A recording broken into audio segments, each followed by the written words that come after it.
Hello there, welcome back to the bench. We're going to do a short video on what happens if you receive your second Phantom 3 intelligent flight battery. A couple of things you may need to do before using it.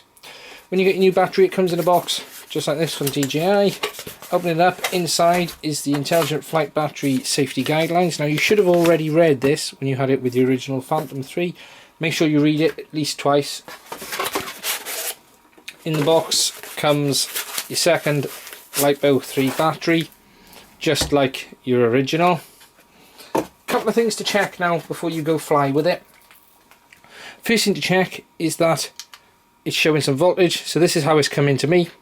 2 lights, which is good. Next thing to check is check it turns on, so do it out of the aircraft. It's good, it turns on.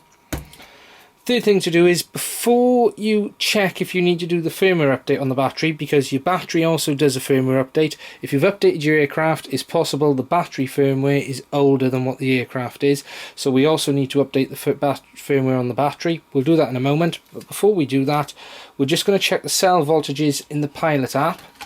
So if we put it into the aircraft and turn it on, wait for it to connect.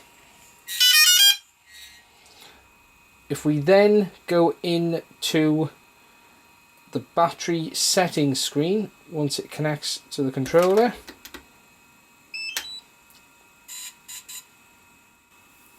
there we go, it's now connected. So it's now showing 42% in the top corner.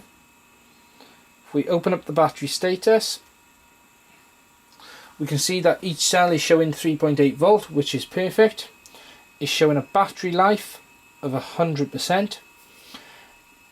No times charged, which is good, and time to discharge set at 10 days. Now you're gonna want to set that to whatever you've set your other battery to. That information is stored on the battery, not the aircraft. I set mine to 2 days, so we're going to change that now down to 2 days. There we go, perfect, and we've done that. So we know the battery is good, we know everything is in order. The next thing we need to do before flying is update the firmware on the battery to make sure it is the latest firmware and it's the same firmware that is on your aircraft. So download the firmware onto your SD card, whatever is in your aircraft.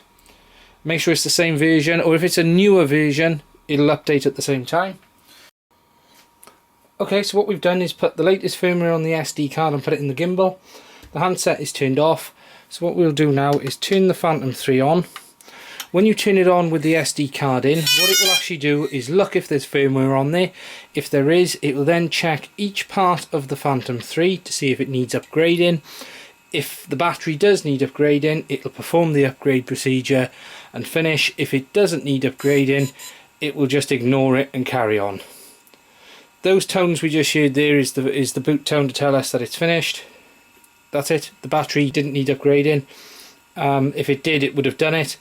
And it's ready to go, and that's it. Thank you very much.